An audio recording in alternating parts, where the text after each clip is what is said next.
దేవుని పరిశుద్ధ నామమునకు మహిమ కలుగును గాక. కూడొచ్చిన మీ అందరికీ నా హృదయపూర్వక వందనాలు తెలియపరుస్తున్నాను. ఈ సమయంలో ప్రభు మన కొరకు ఉద్దేశించిన వాక్య ధ్యానాంశము అపోస్తలుల కార్యములు 13వ అధ్యాయము. అపోస్తలుల కార్యములు 13వ అధ్యాయము 48వ వచనం.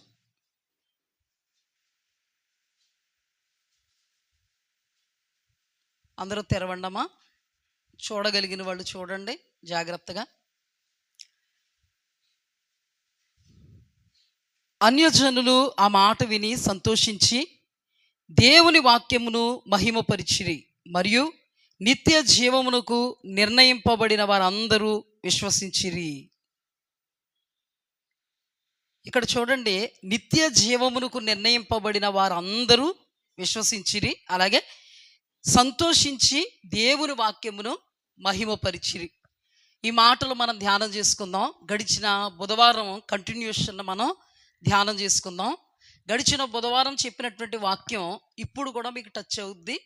నేను వాక్యంలో నుండి తెలియపరుస్తాను కాబట్టి నేను ఇప్పుడు చెప్పను. సాధారణంగా సమయం వ్యర్థం అవుద్ది కాబట్టి నేను చెప్తాను. కాబట్టి మనం ప్రార్థనలు మనం వెళ్ళిపోదాం. ఒకటి, దేవుని వాక్యమును మహిమపరిచిరి, సంతోషించి దేవుని వాక్యమును మహిమపరిచిరి. రెండోది ఏంటి? నిత్య జీవమునకు నిర్ణయింపబడిన వారందరూ విశ్వసించిరి. అందరూ, నిత్య జీవమునకు నిర్ణయింపబడిన వారందరూ. ఈ మాటలు గుర్తుపెట్టుకోవాలి మీరు. నిత్య జీవం అంటే మన అందరికీ తెలుసు, పరలోక రాజ్యానికి నిర్ణయింపబడిన వారందరూ విశ్వసించిరి, సంతోషించారు, వాక్యాన్ని మహిమపరిచారు. ప్రార్థన చేసుకుందాం. మహాగణుడువైన దేవా యేసయ్య, మహోన్నతుడైన మా తండ్రి, పరిశుద్ధుడా, మీ పరిశుద్ధ పాదాలకు, పరిశుద్ధ నామానికి స్తుతి, ఘనత, మహిమ, ప్రభావములు ఆరోపిస్తున్నాము నాయన. మీరు మహిమపరచదగిన వారు, మేము మిమ్మును మహిమపరచవలసిన వాళ్ళము అయా. మీరు ఆరాధనకు యోగ్యులు. మేము మీ నామమును ఆరాధించి హెచ్చించి ఘనపరిచి కృతజ్ఞతాస్తుతులు చెల్లించబద్దులమైనాం.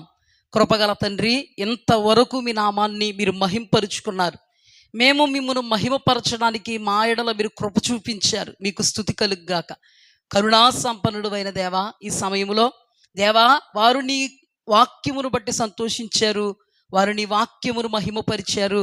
అంతేకాదు, నిత్య జీవమునకు నిర్ణయింపబడిన వారందరూ ప్రభువా నీ వాక్యమును విశ్వసించారు.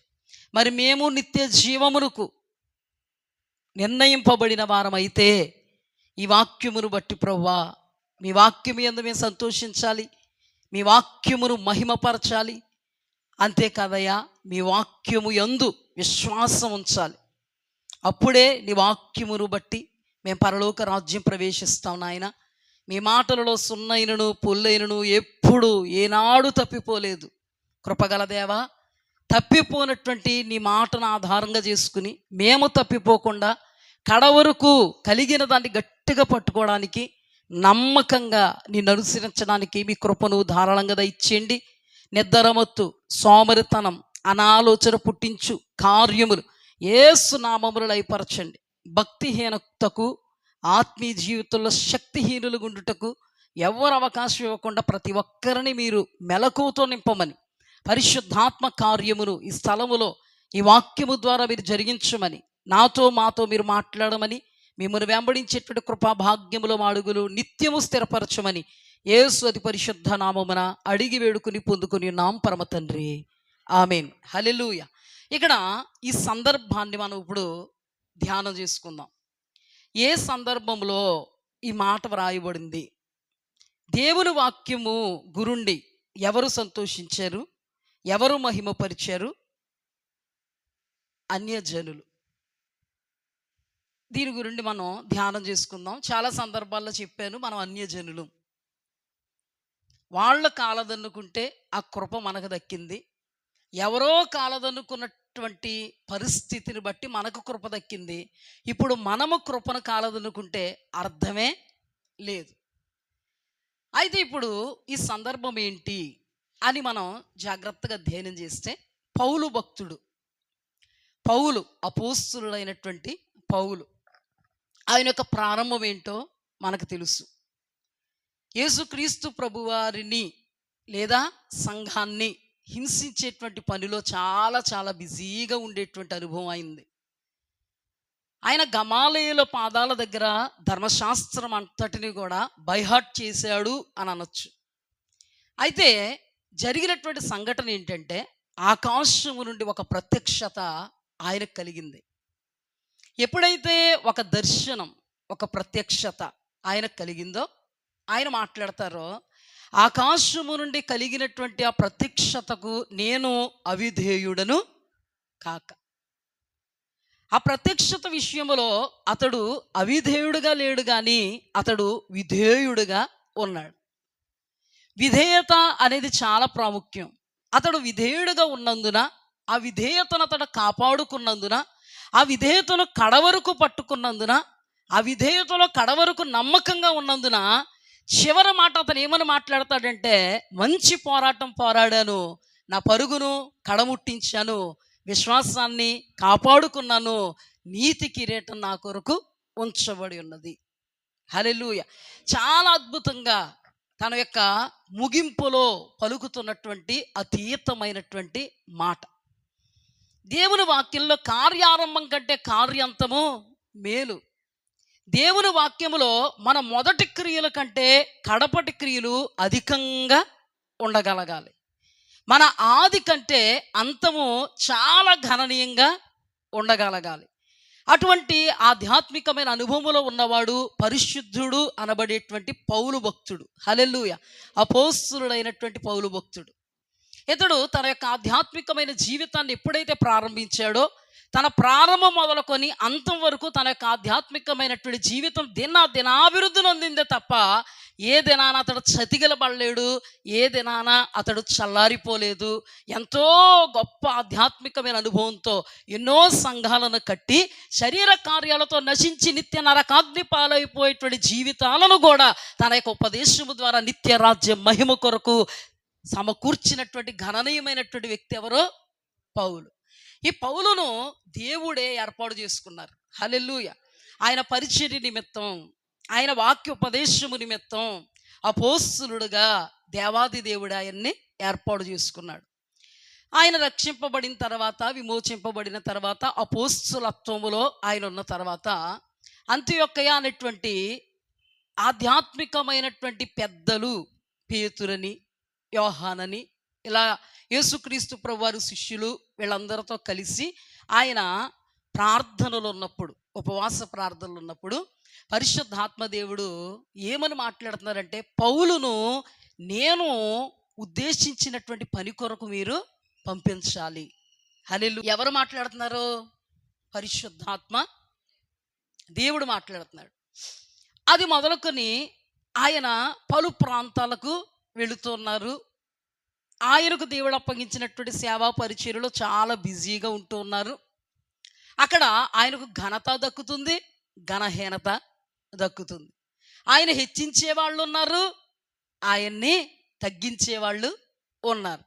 అయినా కూడా దేవుణ్ణి చూసుకుంటూ దేవుని మాట ప్రకారంగా ఆయన తన యొక్క ఆధ్యాత్మికమైన జీవితాన్ని, అపోస్తలత్వాన్ని దేవుని ఎదుట కొనసాగిస్తూ ఉన్నారు. అయితే అంతియొక్క అనేటువంటి స్థలానికి వచ్చినప్పుడు ఇలాగే సమాజ మందిరంలో ఆయన వెళ్ళారు. అక్కడ ఒక పాస్టర్ గారు ఏమన్నారంటే, అయ్యా మీరు ఈ విశ్వాస జనాంగానికే వాక్యాన్ని ప్రకటిస్తారా అని అడిగారు.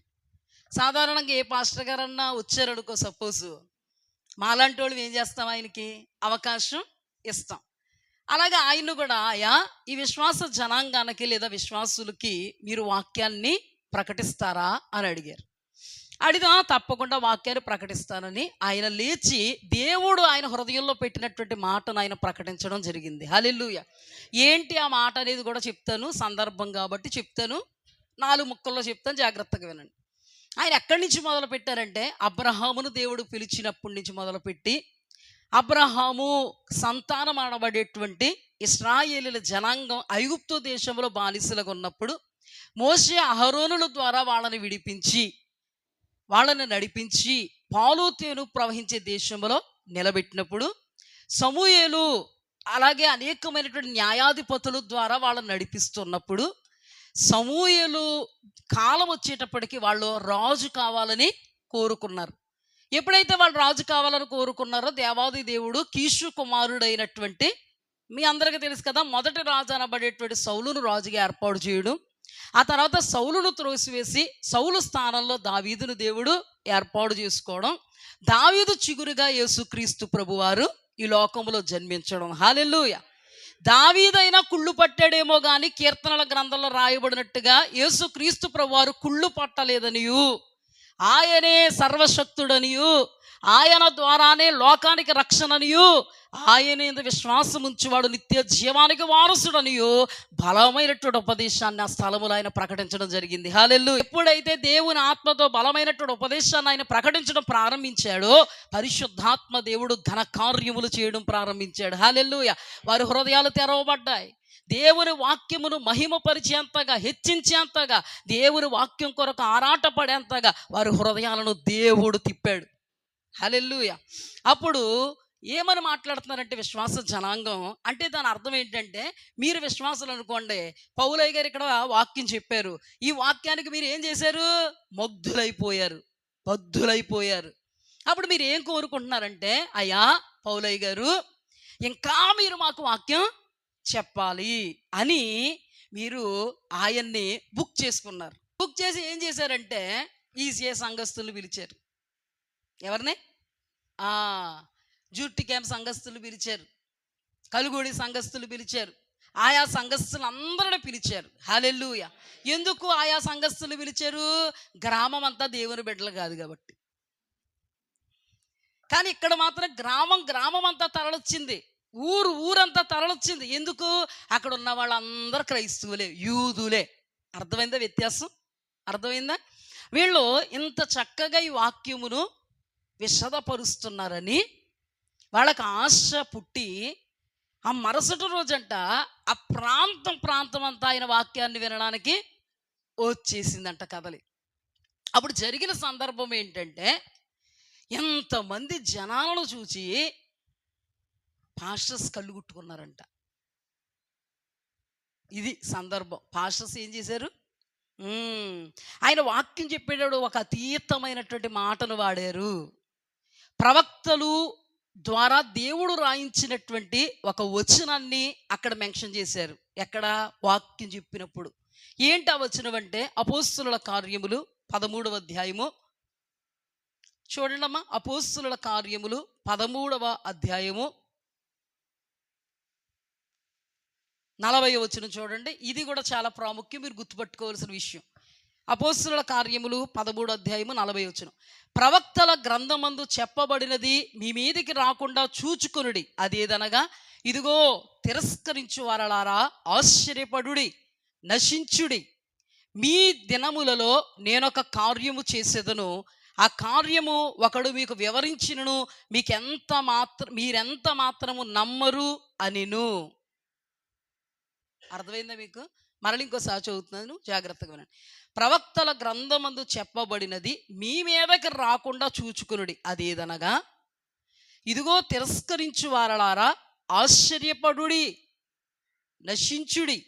మీ దినములలో నేనొక కార్యము చేసేదను, ఆ కార్యము ఒకడు మీకు వివరించినను మీరేమాత్రము నమ్మరు అనిను.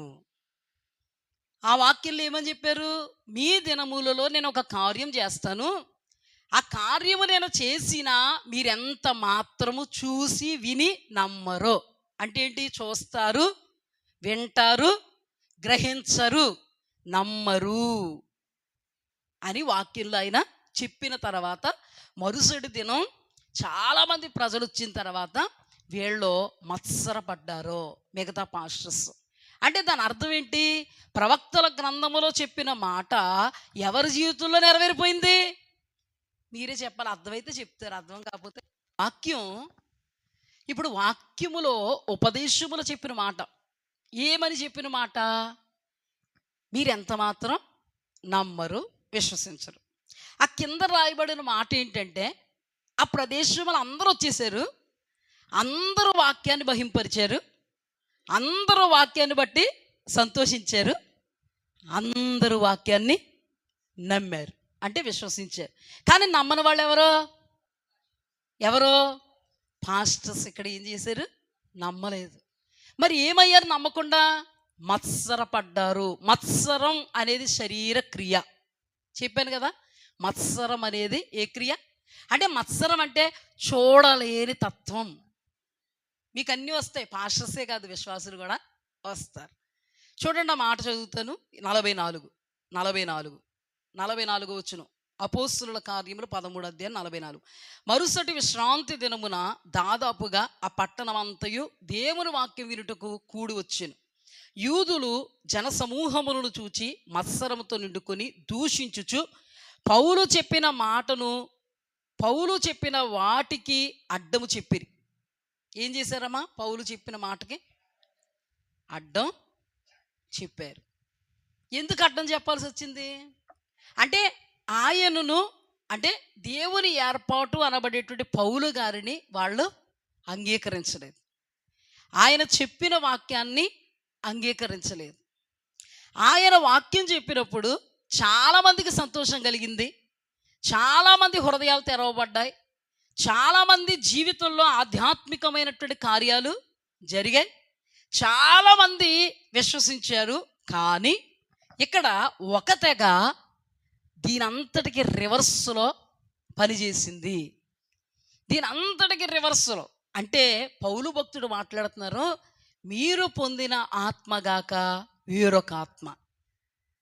ఇప్పుడు పౌలయ్య గారిలో ఏ ఆత్మ పనిచేస్తుంది? పరిశుద్ధాత్మ. ఇప్పుడు పౌలయ్య గారుని ఏర్పాటు చేసుకున్నది పరిశుద్ధాత్మ దేవుడు. పౌలయ్య గారులో నుండి ప్రకటన చేస్తున్నది పరిశుద్ధాత్మ దేవుడు. ఆ వాక్యాన్ని లేదా ఉపదేశాన్ని ఆ దినం కొరకు సిద్ధపరిచింది పరిశుద్ధాత్మ దేవుడు. అయితే ఇప్పుడు పరిశుద్ధాత్మ దేవుడే ఆ వ్యక్తిని నిలబెట్టుకుని వాక్యాన్ని ప్రకటిస్తున్నప్పుడు, మీలో పరిశుద్ధాత్మ దేవుడు ఉన్నాడు అంటే ఆయనతో, ఆయన వాక్యంతో ఈ సహవాసంలో మీరేమవుతారు? కనెక్ట్ అవుతారు. నేను వేస్తున్న ప్రశ్నకి సమాధానం చెప్పండి. నిద్రపోతారా అంటే మామూలుగా వేస్తున్నాను అంతే ప్రశ్న. కనెక్ట్ అవుతారా? నిద్రపోతారా? వింటారా? నిద్రపోతారా? లోక సంచారం చేస్తారా? నిద్రపోతారా? ప్రశ్న. లోక సంచారం చేస్తా అంటే, లోక సంచారం అంటే ఇక్కడ వదిలేసి గంగావతి వెళ్ళిపోతారని కాదు. తలంపుల ద్వారా సంచరిస్తారా? సంచరిస్తారా? అంటే మీరు దేవుని ఆత్మకి కనెక్ట్ అయిపోయారు అంటే మీరు తేల్చుకోండి, మీలో ఉన్నది పరిశుద్ధాత్మ. హల్లెలూయా. మీరు దేవుని ఆత్మకి కనెక్ట్ అవ్వలేదనుకో, కొంత చికాగ్గా ఉందనుకో, కొంత పర్రాగ్గా ఉందనుకో, మరింత చిరాకు వచ్చేస్తుంది అనుకో, ఎప్పుడు దులుతారన్నట్టుగా ఉందనుకో, ఇంటి దగ్గర తాళం వేసాను లేదనుకున్నావు అనుకో, గేదెకి అసలు కట్టానా లేదా తోడు అనుకున్నావు అనుకో, నువ్వు దేశ సంచారం, నీ ఇంటి సంచారం చేస్తున్నట్టు. నువ్వు దేవుణ్ణి మహింపరుస్తావా? మహింపరిచినట్ట లెక్క దేవుని దృష్టిలో. దేవుని వాక్యాన్ని బట్టి సంతోషించినట్ట లెక్క. దేవుని వాక్యాన్ని మహింపరిచావా లెక్క. దేవుని వాక్యాన్ని విశ్వసించావా లెక్క. టోటల్గా ఇదంతా కాదంటే నిత్యరాజ్యానికి వారసుడువా లెక్క. అర్థమైంది మీకు? అంటే దేవుని వాక్యం సత్యమా కదా? అంటే నిజంగా దేవుని ఆత్మ నీలో ఉంటే, నిజంగా దేవుని ఆత్మతో మాత్రమే నువ్వు సహవాసంలో ఉంటే, నిజంగా దేవుని ఆత్మే నిన్ను ఏలుబడి చేస్తే, నిజంగా దేవుని ఆత్మే నిన్ను నడిపిస్తే, దేవుడు మాట్లాడుతున్నటువంటి మాటలకు నువ్వు కనెక్ట్ అవుతావు. హల్లెలూయా. ఇక్కడ వాక్యం ప్రకటింపబడుతున్నప్పుడు పరిశుద్ధాత్మ దేవుని యొక్క కార్యం నీ హృదయంలో ప్రారంభమవుద్ది. నీ హృదయం తెరవబడుద్ది. ఆ వాక్యాన్ని నువ్వు బద్దుడు అవుతావు. ఆ వాక్యము ద్వారా నీ లోటుపాట్లు నీకు తెలియపరచబడతాయి. అనుకోకుండా నీ కళ్ళల్లోంచి కన్నీళ్ళు వస్తాయి. నీ హృదయం పశ్చాత్తాపంలోనికి వెళుతుంది. దేవుని వాక్యమును బట్టి నీ హృదయంలో సంతోషం కలుగుతుంది. దేవుని వాక్యం ప్రకటిస్తున్నప్పుడు నీవు అత్యానంద భరితమవుతావు. హల్లెలూయా. నీవు దేవుని ఆత్మతో లేవు అంటే నేను చెప్పినవన్నీ ఊపుతాయి నిన్ను. ఎలాగా?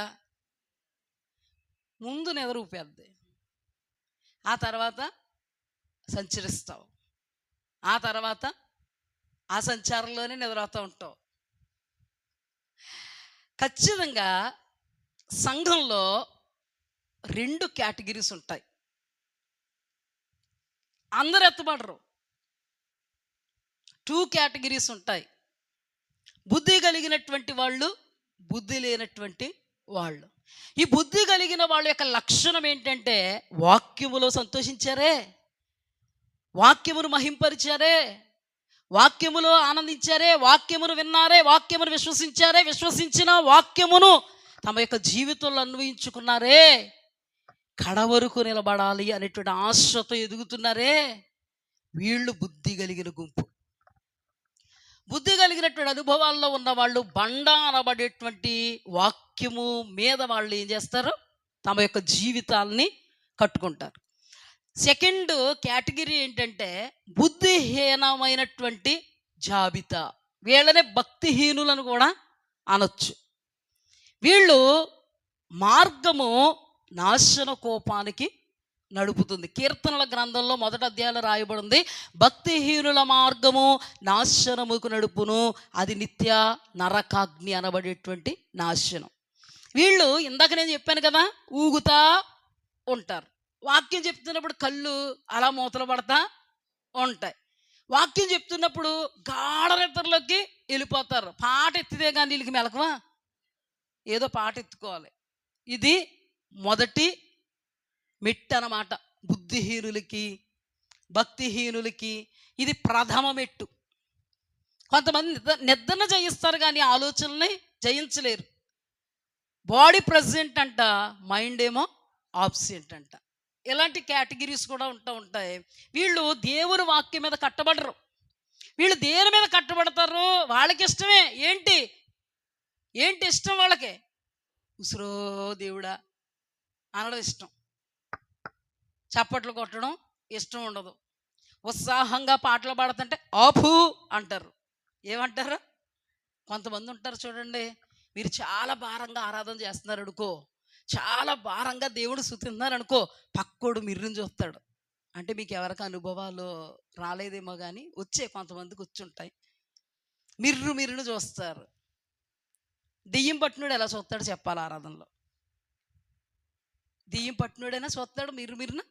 అంటే దెయ్యం ఆత్మ అంటే ఏంటి? పరిశుద్ధాత్మగాక వేరొక ఆత్మ. అందుకే పౌలయ్య గారు అంటారు, మీరు పొందిన ఆత్మగాక వేరొక ఆత్మ. మనం ఎక్కడికక్కడ చెక్ చేసుకుంటూ ఉండాలి. షుగర్ ఎక్కువ తక్కువైందో చెక్ చేసుకుంటేనే తెలుస్తుందా మన ఆధ్యాత్మికమైన జీవితంలో పరిశుద్ధాత్మతో నడిపింపబడుతున్నామో లేదా వేరొక ఆత్మ అనబడేటువంటి దురాత్మ చేత నడిపింపబడుతున్నామో మనం చెక్ చేసుకోవాలి. ఎలాగా? వాక్యం వింటున్నామా లేదా, ఆనందిస్తున్నామా లేదా, సంతోషిస్తున్నామా లేదా, మహిమపరుస్తున్నామా లేదా, ఆసక్తి పుడుతుందా లేదా, ఏం వెళ్తామలే అనిపిస్తుందా, ఆసక్తిగా ఉందా? అయితే పర్వాలేదు, మనం పరలోక రాజ్యానికి దగ్గరలో ఉన్నాం. నికోదేము దేవుడు ఏమన్నాడు? నువ్వు పరలోక రాజ్యానికి వెళ్ళాలంటే ఏం చేయాలి? ఆత్మ మూలంగా, నీటి మూలంగా జన్మించాలి. ఆ ఆత్మే పరిశుద్ధాత్మ. హల్లెలూయ. ఆ పరిశుద్ధాత్మ మనల్ని నడిపించకపోతే ఇంకొక ఆత్మ మాత్రం మనల్ని నడిపించడానికి చాలా రెడీగా ఉంటుంది.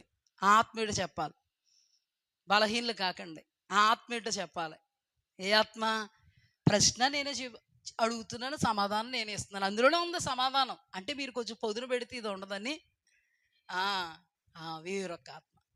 ఇప్పుడు జాగ్రత్తగా గమనిద్దాం. ఇక్కడ 2 కేటగిరీస్ని చూసాం మనం. అలాగే సంఘంలో కూడా 2 కేటగిరీస్ ఉంటాయి. ఒకరు ఎత్తబడే సంఘం, ఒకరు విడవబడేటువంటి సంఘం. ఎప్పుడూ కూడా వాక్యపు పునాది మీద మనం కట్టబడుతూ ఉండాలి. అంతేకాదు ఈ వాక్యముతో మనం జీవిస్తూ ఉండాలి. ఈ వాక్యాన్ని మనం గట్టిగా పట్టుకోగలగాలి. హల్లెలూయా. ప్రకటన గ్రంథంలో ఏమని రాయబడిందో తెలుసా? నీకు కలిగిన దాన్ని నువ్వు గట్టిగా పట్టుకో. నీకు కలిగిందని నువ్వు గట్టిగా పట్టుకోకపోతే పరలోక రాజ్యాన్ని నువ్వు పట్టుకోలేవు. నీకు కలిగిన దాన్ని కడవరకు కట్టుకోవాలి, పట్టుకోవాలి, కాపాడుకోవాలి. హల్లెలూయా. అందుకే దేవుని వాక్యంలో నమ్మకంగా ఉండు. ఎంతవరకు? కడవరకు నమ్మకంగా ఉండు, కడవరకు గట్టిగా పట్టుకో నీకు కలిగిన దాన్ని. గట్టిగా పట్టుకోకపోతే ప్రమాదం ఉందా అంటే చాలా పెద్ద ప్రమాదం ఉంది. అందుకే గడిచిన బుధవారం మనం ధ్యానం చేసుకుంటే ధ్యానాంశంలో కడ వరకు నీకు సహవాసం ఉండాలి. హల్లెలూయా. కడ వరకు నిన్ను బ్రతికించే వాక్యం ఉండాలి, కడ వరకు నిన్ను నడిపించేటువంటి వాక్యం నీకు తోడుగా ఉండగలగాలి. మనం గడిచిన బుధవారం ధ్యానం చేసుకున్న ధ్యానాంశంలోకి వెళ్దాం. ఇప్పుడు ఆ ధ్యానాంశంలో మనం ఏం ధ్యానం చేసుకున్నామంటే, ఉరుముల వర్షాన్ని సమూయేలు ఎందుకు పంపించాడు, సమూయేలు పంపించమని ఎందుకు ప్రార్థన చేశాడు, దేవుడు ఎందుకు సమూయేలు ప్రార్థన ఆలకించి ఉరుముల వర్షాన్ని పంపించాడు అంటే, ఇశ్రాయేలీల జనాంగం దేవుడు ఉద్దేశాలను కాదని, దేవుని చిత్తాన్ని కాదని, సంకల్పాన్ని కాదని, దేవుని ఏర్పాటును కాదని తామే ఆలోచన చేసుకుని మాకు ఒక రాజు కావాలని అన్న విషయం దేవుని దృష్టికి మహాభయంకరమైనటువంటి పాపము లేదా కీడైపోయింది. ఆ విషయం సమూయేలు కానీ వాళ్ళకి చెప్పకపోతే వాళ్ళకి ఆ విషయం తెలియదు. అందుకని సమూయేలు వాళ్ళకి తెలియజేయ నిమిత్తం, మీరు దేవుని దృష్టి కీడు చేశారు, పాపం చేశారు, తప్పు చేశారు, ఇదిగో దేవుడే మీకు రాజుగా ఉండాలనుకుంటే ఆ దేవుణ్ణి కాలదని మీరు ఒక మనుష్యుడు రాజుగా ఉండాలి, అతడు మమ్మల్ని ఏలాలి, అతడు మా ముందు నడవాలి, అతడు మా ముందు యుద్ధాలు చేయాలన్నారు. అన్నప్పుడు దేవుడు ఉరుముల వర్షం పంపించాడు.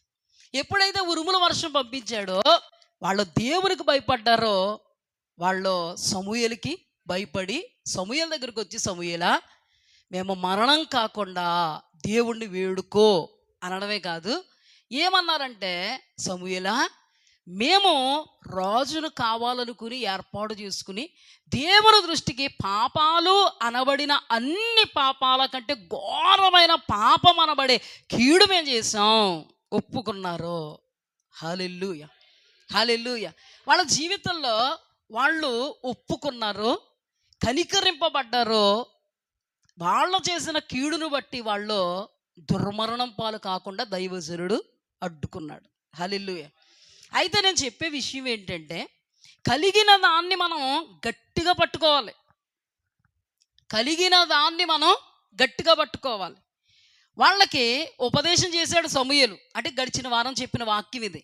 ఏమని ఉపదేశం చేశాడంటే, మీరు కానీ మీ రాజు కానీ ఇదిగో ఈ వాక్యానుకూలంగా బ్రతకకపోతే, ఈ వాక్యాన్ని ఆధారం చేసుకుని నడవకపోతే, ఎక్కడికక్కడ వాక్యాన్ని అప్లై చేసుకోకపోతే, ఎక్కడికక్కడ వాక్య పరిధిలో నిలబడకుండా పక్కకు కానీ తొలిగారో, మీరు మీ రాజు నాశనం అయిపోతారు అన్నారా. అంటే ఈ ఉపదేశంలో వాళ్ళు కడ వరకు ఉండాలి. కొన్ని రోజులు ఉంటే కుదరదు. కొన్ని రోజులే ఉండి ప్రాణాలు దక్కించుకున్నారు లేదా? ఒక శుక్రవారం నేను మీకు ఉపదేశించాను ఏంటి, తమ రాజు కానీ ప్రజలు కానీ దేవుడు ఆజ్ఞలకు కట్టుబడి బ్రతకలేదు. అంటే ఏంటి, దేవుని వాక్యం ఏదైతే సమూయేలు ప్రకటించాడో, ప్రకటించడమే కాదు, ఈ వాక్య ప్రకారంగా బ్రతకకపోతే మీకు నాశనం, ఈ వాక్య ప్రకారంగా బ్రతికితే మీకు మేలు, ఈ వాక్య ప్రకారంగా బ్రతకకపోతే మీకు కీడు అని రెండు మార్గాలు వీళ్ళ ముందు పెట్టారు. ఇప్పుడు వాళ్ళు బుద్ధి కలిగిన వాళ్ళగా ఉండాలంటే వాక్యము అనే పునాది మీద వారు నిలబడి ఉండాలి. ఎక్కడి వరకు? కడ వరకు. మాకు వాక్యంతో పని లేదండి, పరిస్థితులు లోబడిపోతాం, లొంగిపోతాం, ఎలాగండి ఆ పరిస్థితి అలాగా, ఈ పరిస్థితి ఎలాగా, ఎప్పుడూ ఒకేలాగా ఉండాలంటూ ఉంటాం ఏంటండి, వయసు ఎప్పుడు ఒకేలాగా ఉంటుంది ఏంటండి, అందుకే మేము కూడా మారుతూ ఉంటామండి, టర్న్ అవుతూ ఉంటామండి అన్నారు అనుకో. అంటే దాని అర్థం ఏంటంటే ఇష్టం వచ్చిన స్టెప్ వేస్తామన్నారు అనుకో. సమూయేలు అప్పుడు చెప్పేసాడా, మీ ఇష్టం వచ్చినట్టుగా ఉంటే ఏమవుతారు మీరు? మరణ మార్గం, నాశన కోపం, మనం ఇంతవరకు ధ్యానం చేసుకుంటున్నట్టుగా నరక మార్గం చెప్పాడా లేదా? అంటే ఇప్పుడు వాళ్ళు ఒక సందర్భంలో దేవునికి భయపడ్డారో, సమూయేలుకు భయపడ్డారో, కానీ భయపడినప్పుడు సమూయేలు ప్రార్థన చేశాడు, ఉరుముల వర్షం వాళ్ళకి ఏ హాని చేయలేదు. అయితే వాళ్ళు సేఫ్ చేయబడ్డారు ఆ టైంలో. అంటే ఉరుముల వర్షం వాళ్ళకి ఏ హాని చేయలేదు. ఎందుకు ఏ హాని చేయలేదు? మరి వాళ్ళ దేవుడు కీడు చేశారు కదా, ఆ కీడుకి దేవుడి దగ్గర శిక్ష వస్తుంది కదా. కానీ ఎందుకు ఉరుముల వర్షం ఏమీ చేయలేదు అంటే వాళ్ళ పక్షంగా సమూయేలు వేడుకున్నాడు, ఒక పాయింట్. రెండో పాయింట్ ఏంటంటే వాళ్ళు మూర్ఖించలేదు. వాళ్ళు ఏం చేశారంటే, సమూయేలా, మేము చేసిన తప్పు నీ వాక్యంలో నుండి మాకు అర్థమైంది, దేవునికే విరోధంగా మేము పాపం కీడు చేసామని. అందుకని నీ వాక్యాన్ని బట్టి మా తప్పును గ్రహించాము, దయచేసి మమ్మల్ని క్షమించు, దేవుడు మమ్మల్ని క్షమించాలి అన్నారా? అంటే దేవుడికి అనుకూలంగా వాళ్ళు పశ్చాత్తాపడ్డారు. దేవునికి అనుకూలంగా వాళ్ళు మూర్ఖించి ప్రవర్తించలేదు, కానీ దేవునికి అనుకూలంగా వాళ్ళు దేవుణ్ణి ప్రాధేయపడ్డారు, సేవకుడిని గౌరవించారు, ఘనపరిచారు. దేవుణ్ణి గౌరవించి ఘనపరిచి ప్రార్థన కోరుకుని మమ్మల్ని కాపాడు, బ్రతికించి, మేము మరణమైపోకూడదు అని అన్నందుకు దేవాది దేవుడు వాళ్ళ పక్షపు వాడే నిలబడ్డాడు. అయితే సమూయేలు ప్రార్థన ఎప్పుడూ వాళ్ళకి పనిచేసిందా?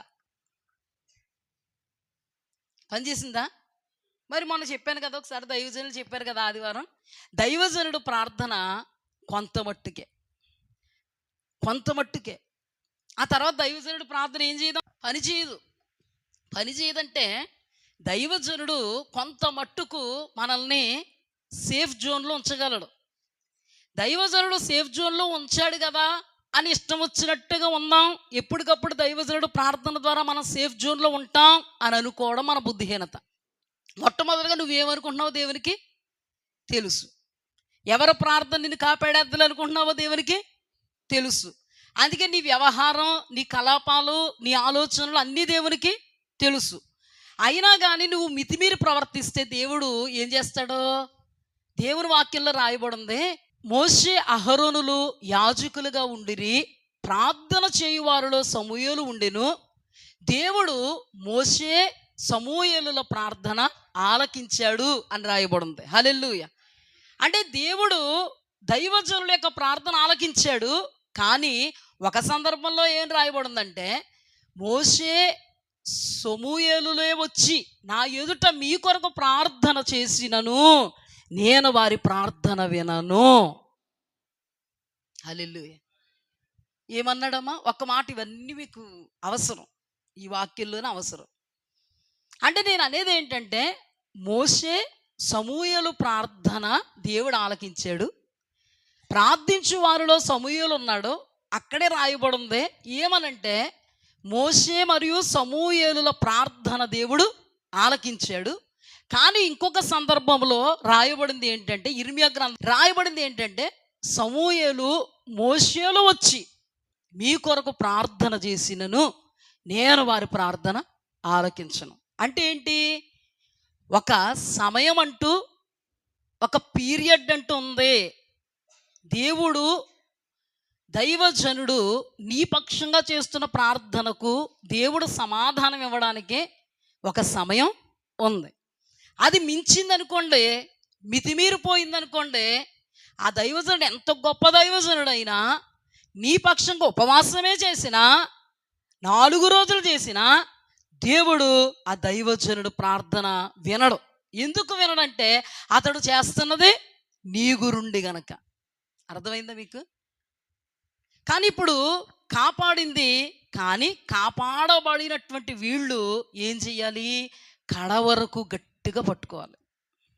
స్ముర్నా సంఘంతో, ఫిలదెల్ఫియా సంఘంతో ప్రకటన గ్రంథంలో దేవుడు మాట్లాడుతున్న మాట ఏంటంటే, నీకు కలిగిన దాన్ని నువ్వు గట్టిగా పట్టుకో, కడ వరకు నువ్వు నమ్మకంగా ఉండు. అంటే ఏమిటంటే, నేను చెప్పేది, ఒకరోజు నీ భక్తి కడ వరకు నిన్ను కాపాడదు, ఒక దినము నీ ఆత్మీయత కడ వరకు నీతో రాదు.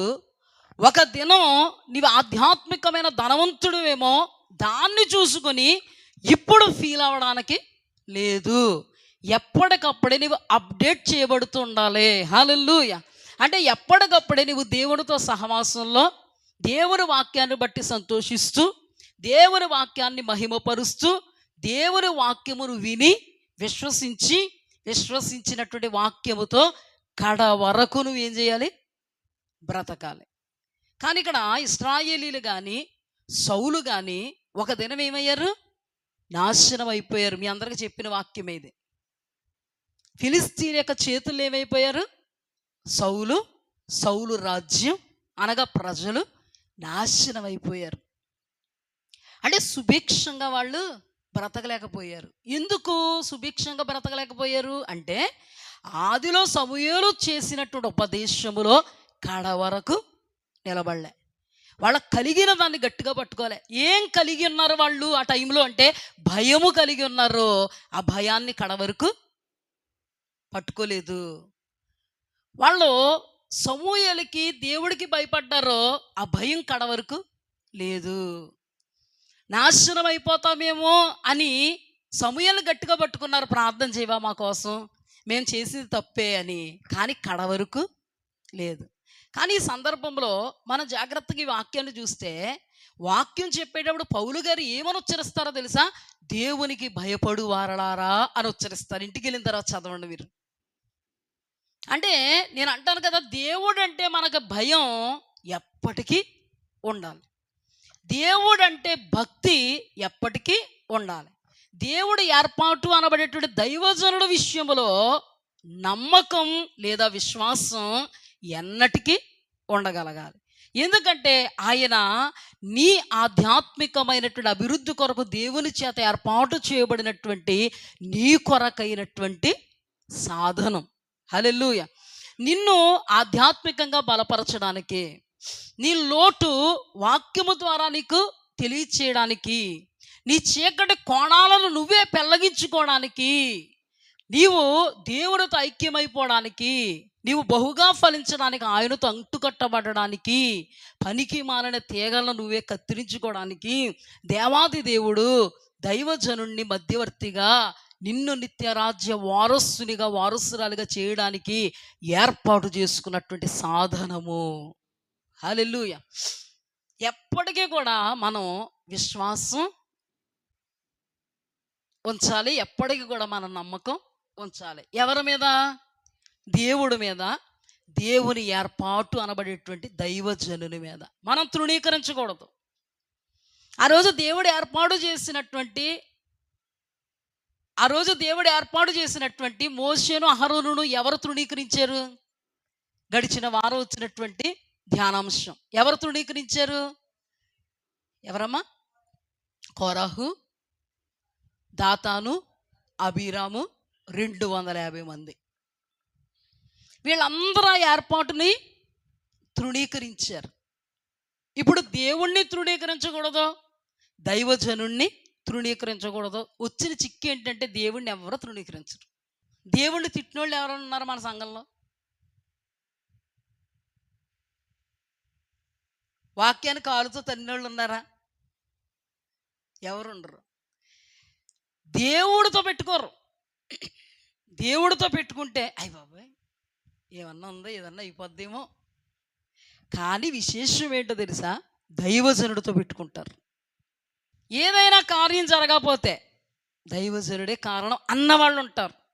అందరి గురించి కాదు, ఎందరు ఉన్నారో తమను తామే పరీక్షించుకోవాలి. ప్రార్థన చేస్తున్నారు అసలనే అన్నవాళ్ళు ఉంటారు. ఏం చేస్తున్నారు అసలు నీళ్ళు అన్నవాళ్ళు ఉంటారు. ఉపవాస ప్రార్థన ఎట్టండి అన్నవాళ్ళు ఉంటారు. ఇంకా దేవుని ఆత్మ, దైవ నడిపింపు, దైవ చిత్తము, దైవ ఆలోచన, దైవ సంకల్పముతో ఉంటారు దైవజనులు అనేటువంటి అవగాహన కూడా లేకుండా దేవుడితో పెట్టుకోరు, కానీ దైవజనుడితో పెట్టుకుంటారు. కొంచెం మొబ్బులోకి వెళ్ళకండి, కొంచెం ఆలోచనలోకి వెళ్ళకండి. నేను కోరాహు గురించి చెప్తున్నాను. ఇంకెవరి గురించి చెప్తున్నాను? కోరాహు గురించి అని చెప్తున్నాను. ఇంకా దాతాను, అబీరాము, ఇంకా 250 మంది. దేవుణ్ణి ఏమన్నా అన్నారు వీళ్ళు? చెప్పాలి మీరు. ఏ ఒక్కరైనా లెక్కలు వచ్చి కదా లెక్కెడదాం. వాళ్ళు 250 మంది. కోరాహ ఎవరో 251. తర్వాత ఎవరు? దాతాను 52, 53. కరెక్టేనా? వీళ్ళు ఇంతమందులు ఎవరైనా దేవుడితో పెట్టుకున్నారా? ఎవరితో పెట్టుకున్నారు? పరిశుద్ధ గ్రంథంలో ఇశ్రాయేలీయులు దేవుడితో పెట్టుకున్నారా? ఎవరితో పెట్టుకున్నారు? మోషేతో పెట్టుకున్నారు. మీరు ఎక్కడైనా చూడండి, పరిశుద్ధ గ్రంథంలో కొత్త నిబంధన చూడండి, దేవుడితో పెట్టుకున్నారా? ఎవరితో పెట్టుకున్నారు? దేవుని ఏర్పాటుతో పెట్టుకున్నారు. పెట్టుకుంటే ఇక ట్విస్ట్ ఏంటంటే, దేవుడు ఆయనతో పెట్టినట్టుగా ఫీల్ అయ్యాడా లేదా? అంటే దీని అర్థం ఏంటంటే, దైవజనుడు దేవుని ఏర్పాటు. నిజంగా దేవుణ్ణి చూసుకొని బ్రతుకుతున్నటువంటి దైవజనుడిని దేవుడు పిన్ టు పిన్ కాపాడుకుంటాడు. హల్లెలూయా.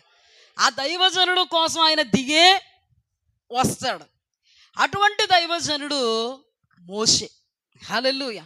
నిస్వార్థమైనటువంటి దైవజనుడు. తనకే కుటుంబం ఉంది, తనకే బాధ్యతలు ఉన్నాయి, తనకే బంధువర్గాలు ఉన్నాయి. అయినా కూడా తన యొక్క జీవితంలో దేవుడు అప్పగించినటువంటి ఇశ్రాయేలు జనాంగంతో పడని కష్టం అంటూ అతనికి లేదు.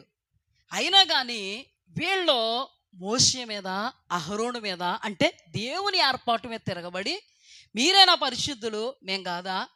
మిమ్మల్ని నా దేవుడు ఏర్పాటు చేసుకుంటా, మమ్మల్ని కాదా అన్నారు.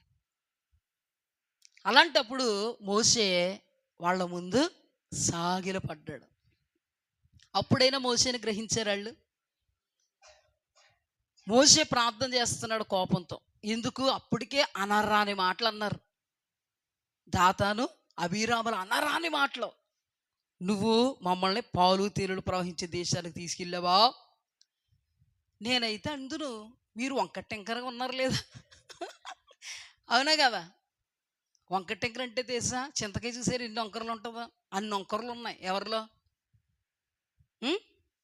అందుకే కదండి కొరింథీయులకు రాసిన పత్రిక 10వ అధ్యాయంలో పౌలు భక్తుడు వాళ్ళ గురించే మాట్లాడాడు.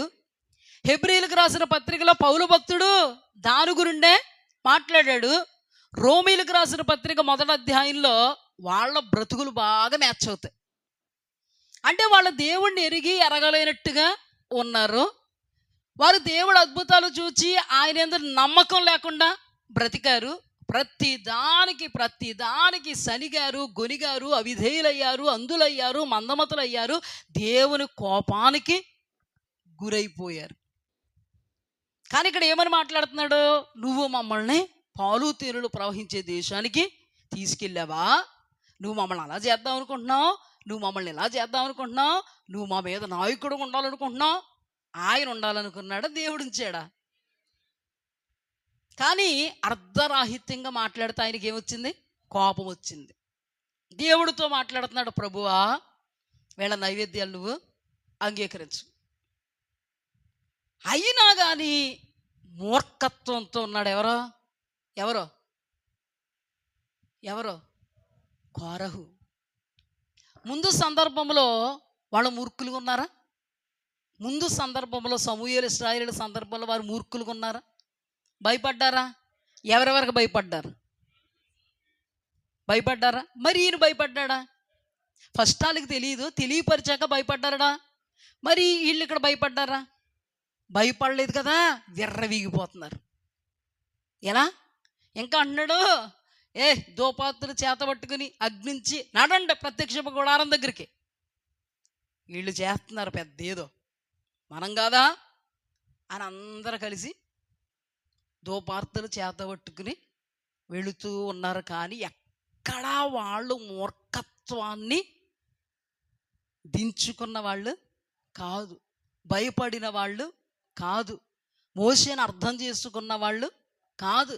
అక్కడ రాయబడిన మాట ఏంటంటే, మోషే మాట్లాడుతున్నాడు, దేవుడే నన్ను పంపించాడని, ఎంతవరకు దేవుడే నన్ను మీకు నాయకుడిగా నిలబెట్టాడని ఆయన రుజువుపరచాలంటే అందరికి వచ్చినటువంటి మరణం వీళ్ళకి రాకూడదు అని అనగానే దేవుడు అక్కడి నుంచి ఏమన్నాడు తెలుసా? మోషే జనాంగం అంతటిని తప్పుకోమని చెప్పు. కోరహు కుటుంబం, కోరహు పసిబిడ్డలతో సహితం, దాతాను అబీరాముల యొక్క కుటుంబాల వరకు, వాళ్ళ కుటుంబాలు వారి యొక్క గుడారాల దగ్గర నుంచి తప్పుకోమని చెప్పు. భూమి నెరవిడిచి వాళ్ళని మింగేస్తుంది. భూమి నెరవిడిచి వాళ్ళ కుటుంబాలను మింగేయడం ఇశ్రాయేలు జనాంగం కళ్ళారా చూస్తున్నారు. దేవుని అగ్ని వచ్చి 250 మంది మీదకి వచ్చి వాళ్ళని కాల్చేయడం ఇశ్రాయేలు జనాంగం చూస్తున్నారు. ఇప్పుడు ఉరుముల వర్షం అక్కడ రావడం ఇశ్రాయేలీలు చూచారు. దేవునికి భయపడ్డారు, సమూయేలుకు భయపడ్డారు. సమూయేలా మమ్మల్ని క్షమించు, మేము మరణం కాకుండా మమ్మల్ని కాపాడు అన్నారు. అబీరాము, దాతాను, కోరహులు భూమి నెరవిడిచి మింగివేయబడడం 250 మంది చూచారా లేదా? వాళ్ళు భయపడ్డారా? చెప్పండమ్మా. మూర్ఖించారు, మదించారు, హృదయం వాత వేయబడింది, హృదయం కఠినమైపోయింది. అంత జరిగినా మా ప్రాణాలు గమ్మును పోవాలి పోవాలి పోవాలన్నట్టు ఏమన్నారు? కొంతమంది అంటారు కదా, రా కొట్టించుకోవాలి నేను. అలాగే ఏమంటారు కొంతమంది, నిజంగా భర్త చూడేస్తాడు, కొట్టాక మాత్రం ఎడుతావు, కానీ అంతవరకు కొట్టు కదా. ఇప్పుడు వాళ్ళు భయపడ్డారా? వాళ్ళు భూమి నెరవిడిచినప్పుడు ఈ 250 మంది కూడా మేము ఉన్నాం బాబోయ్, ఈ భక్తిహీనుల జాబితాలో, బుద్ధిహీనుల జాబితాలో. ఆ కొరాహుని నమ్ముకున్నాం, దాతాను నమ్ముకున్నాం, అబీరాముని నమ్ముకున్నామని ముందు మోషే కాళ్ళు పట్టుకోవాలి. ఒక మాట చెప్పనా, అదే ఇశ్రాయేలీలు మోషే మీద సరిగినప్పుడు దేవుడు తాపకరమైనటువంటి సర్పాలను పంపినప్పుడు ఈ తాపకరమైన సర్పాలన్నీ కూడా కరుస్తుంటే చచ్చిపోతుంటే మోషే కాళ్ళు పట్టుకున్నారు వాళ్ళు. ఇక్కడ కూడా ఉరుములు వర్షం వస్తుంటే ఎక్కడ చచ్చిపోతామని సమూయేలు కాళ్ళు పట్టుకున్నట్టే. కానీ ఇశ్రాయేలీలు ఏం చేశారు? ఇశ్రాయేల్లో 250 మంది చోద్యం చూసినట్టు చూస్తున్నారు, మాకేం జరుగుద్దో. అలక్ట్ అవ్వాలి కదండి, అవ్వాలి కదా. అసలు నువ్వు నేను ఉంటే ఏం చేద్దాం అని అనుకున్నాం, పోయిన బుధవారం అనుకున్నాం, గుర్తొచ్చిందా లేదా? నువ్వు నేనైతే ఏం చేద్దాం? భయపడతాం. బాబోయ్, దేవుడు మోసే పక్షంగా ఉన్నాడు అంటే ఇప్పుడు తేడాగా ఉన్నది కోరాహు, దాతాను, అబీరాం. అంటే ఇప్పుడు మేము కూడా తేడాగా ఉన్నాం. 250 మంది అనుకుని వెళ్ళుంటే ప్రాణాలు దక్కించుకుందిరా లేదా? ఎందుకంటే అందరిని ఒకేసారి చంపలేదు. ఫస్ట్ ఈ 3 కుటుంబాల మీద పడ్డాడు దేవుడు.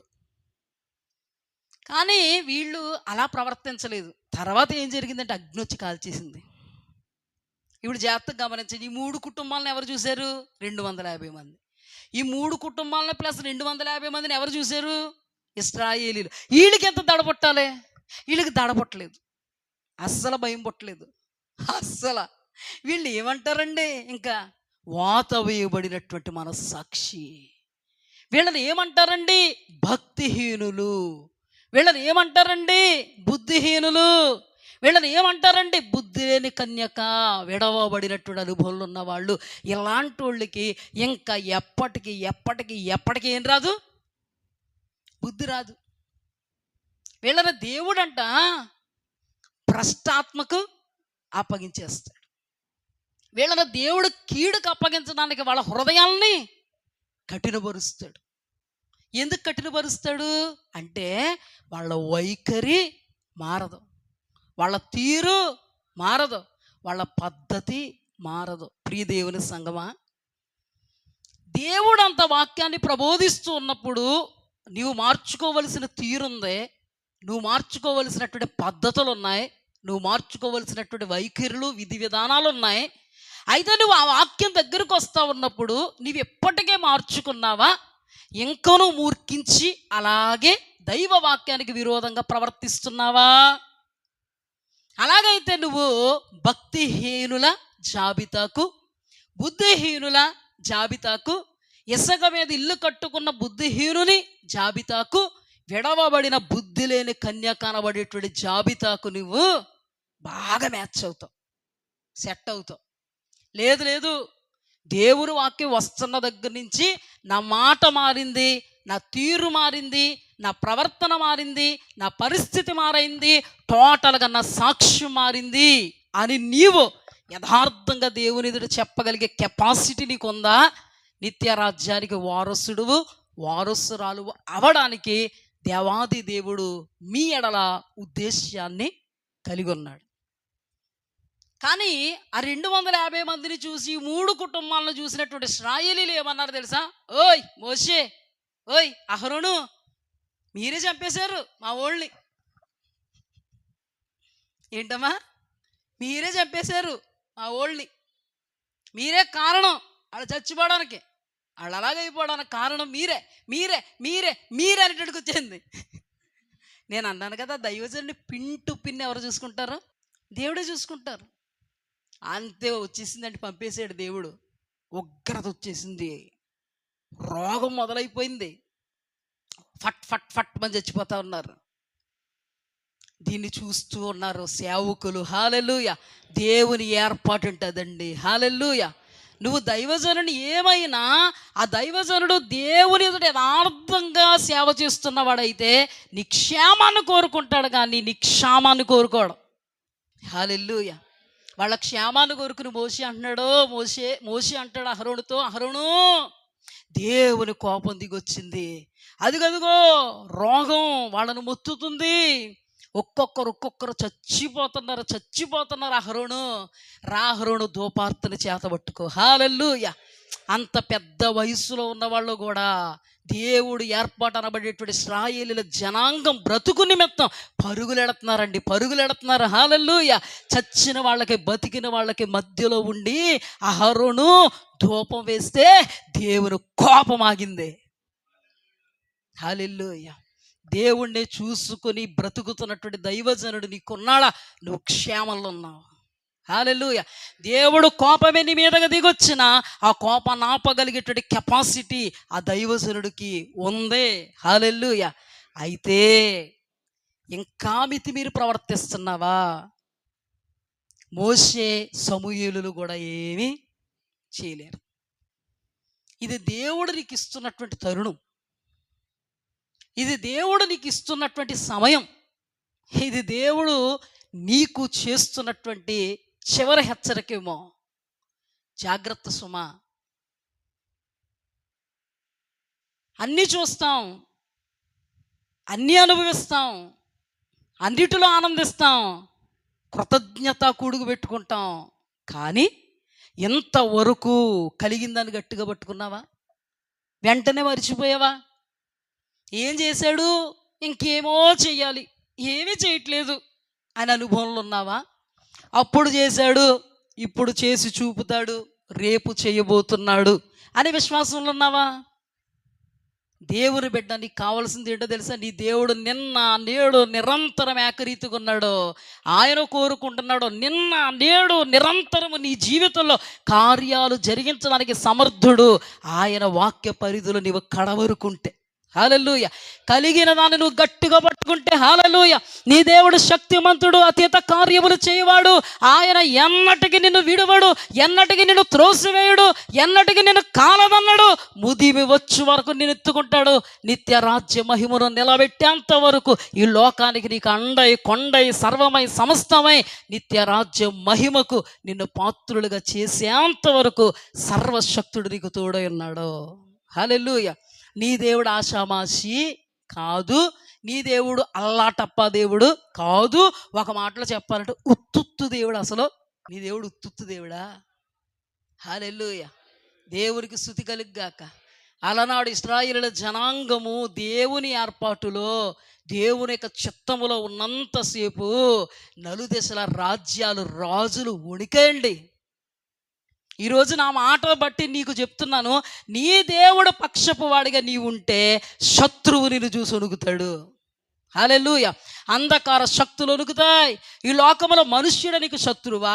ఈ లోకములో నీ రోగమే నీకు శత్రువా? ఈ లోకములో నీ వాళ్ళు అనబడే వాళ్ళ నీకు శత్రువులా?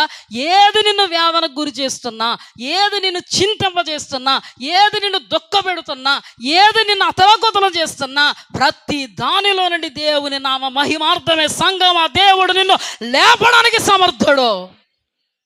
హల్లెలూయా. నీవు కలిగి ఉన్నది సత్యవంతుడైనటువంటి దేవుణ్ణి, అద్వితీయ సత్యవంతుడైనటువంటి దేవుణ్ణి, నిజ దేవుణ్ణి, సర్వశక్తుణ్ణి. హల్లెలూయా. నీ జీవితంలో కార్యాలు జరిగించడానికి ఉన్నాడో, నీ ద్వారా ఆయన మహిమ తెచ్చుకోవడానికి ఉన్నాడో, నువ్వు ఆయనను బట్టి సంతోషిస్తావని సంతోషింపజేయడానికి, సంతోషపడే కార్యములు చేయ సమర్థుడు ఆయన, అతీతుడు ఆయన, అద్భుతకరుడు. హల్లెలూయా. కడ వరకు కలిగిన దాన్ని గట్టిగా పట్టుకో. ప్రకటన గ్రంథంలో రాయబడింది, కడ వరకు కలిగిన దాన్ని గట్టిగా పట్టుకో. ఒక్కడ చెప్పు, నీవు దేవుణ్ణి వెంబడిస్తున్నటువంటి దినం మొదలుకొని ఈ రోజు వరకు ఇశ్రాయేలుల జీవితంలో కార్యాలు చేసిన దేవుడు నీలో చెయ్యలేదా? చెయ్యలేదా? ఇక ముందు చేస్తాడా? సమర్థుడా? అసమర్థుడా? సమర్థుడా. చెప్పడం చాలా ఈజీ. ఎలా అంటున్నారని ఏం బాధపడద్దు. చెప్పడం చాలా ఇది. చేస్తాడా? చేస్తాడు. రేపు చేస్తాడా? చేస్తాడు. ఎల్లుండి చేస్తాడా? చేస్తాడు. సత్య వరకు చేస్తాడా? చేస్తాడు. నువ్వు ఎలా ఉంటే చేస్తాడా చెప్పు. నువ్వు ఎలా ఉంటే చేస్తాడు? నీవు ఆయనకు అనుకూలంగా ఉంటే చేస్తాడు. నీ యొద్దకు వస్తున్నటువంటి వాక్యముతో నువ్వు నడిస్తే చేస్తాడు. నిజమే, దేవుడు మిమ్మల్ని ఆదరిస్తాడు మీ పరిస్థితులు, మీ స్థితిగతులను బట్టి. అలాగని దేవుడు నిన్ను ఆదరిస్తాడో, నువ్వు ఆయనకి ప్రతికూలంగా ఉంటే ఆయన నిన్ను ఆదరించడానికి రాడు. ఆయన నిన్ను ఆదరించాలంటే, ఆదరణకరమైనటువంటి మధుర వచనములు నీ కొరకు విడుదల చేయాలంటే నీవు ఆయన వైపుకు తిరుగు, ఆయన నీ వైపుకు తిరుగుతాడు. ఆయన అబద్ధం ఆడటకు నరుడు కాడు. మరి నీ జీవితంలో చెయ్యవలసినటువంటి కార్యాలు ఉన్నాయా లేదా? ఉన్నాయి. చేసి చూప సమర్థుడా కాదా? అయితే ఇప్పటికే నువ్వు దేవునికి అనుకూలంగా ఉంటే ఇప్పటికే జరుగునా? ఇది కాస్త ఆలోచించి చెప్పండిలే, పర్లేదు. ఇప్పటికే జరుగునా? జరుగుతాయి. ఖచ్చితంగా దేవుడు జరిగిస్తాడు. ఇప్పుడు జాగ్రత్తగా మనం ఆలోచిస్తే దేవునికి భయపడడం అనేది చాలా ప్రాముఖ్యం. హల్లెలూయా. వాక్యము విషయంలో సంతోషము కలిగి ఉండడం చాలా ప్రాముఖ్యం.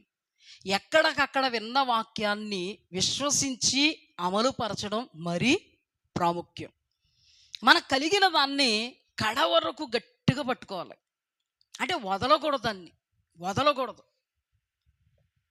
వదలకుండా చాలా గట్టిగా పట్టుకోవాలి.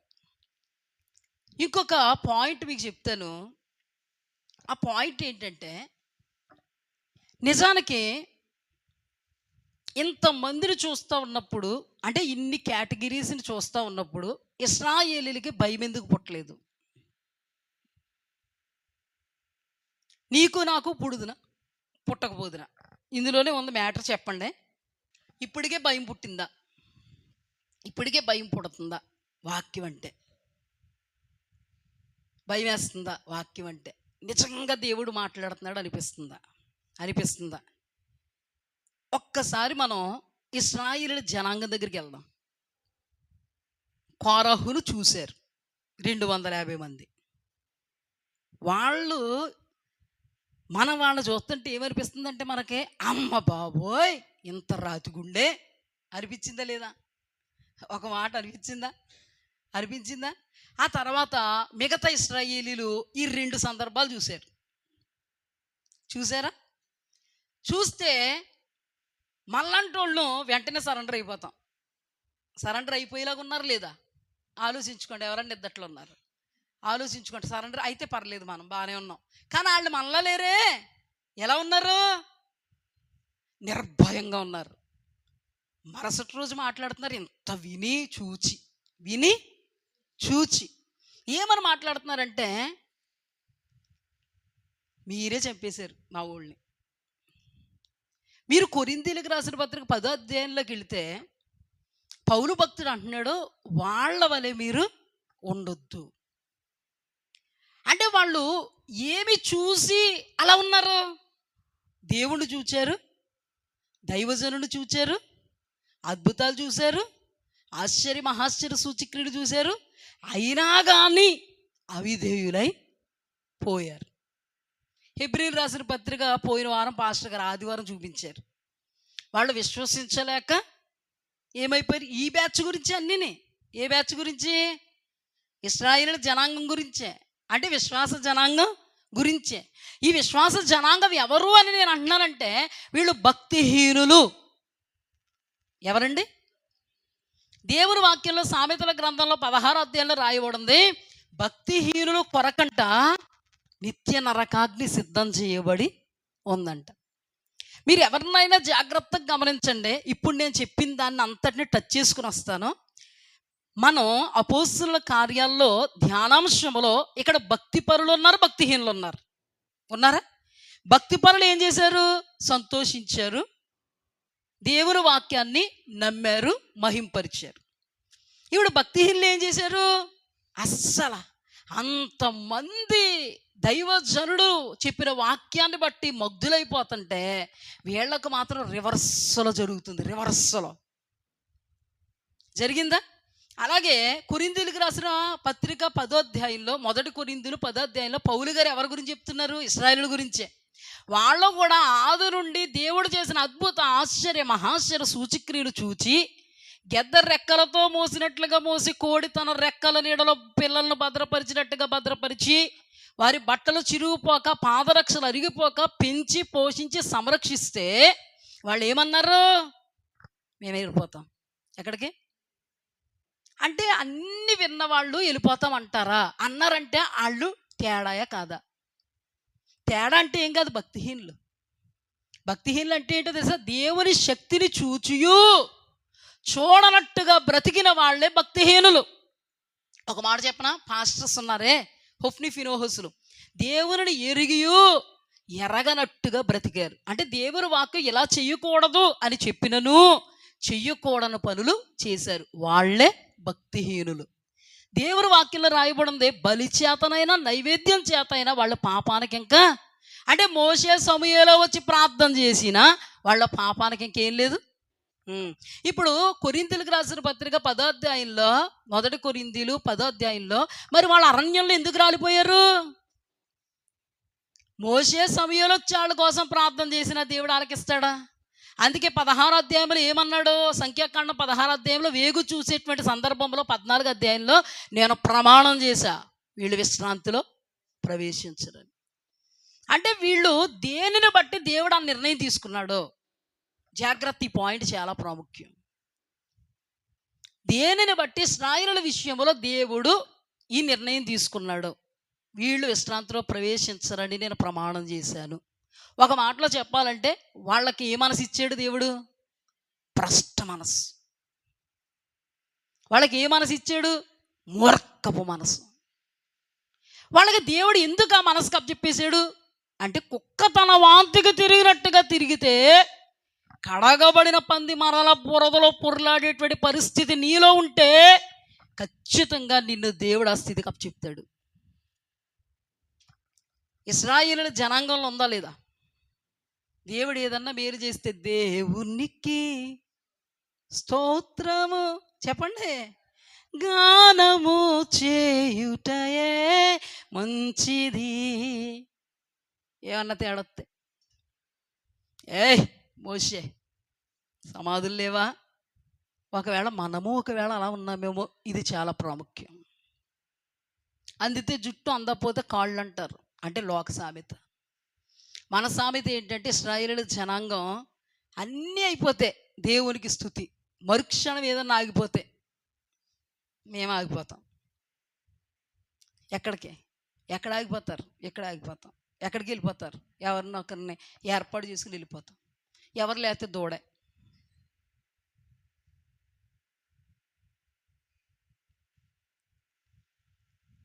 ఎవరి జీవితాలని మనం అధ్యయనం చేస్తున్నామో వాళ్ళ జీవితాలను అధ్యయనం చేసుకుంటూ పోవడానికి కాదండి వాక్యం.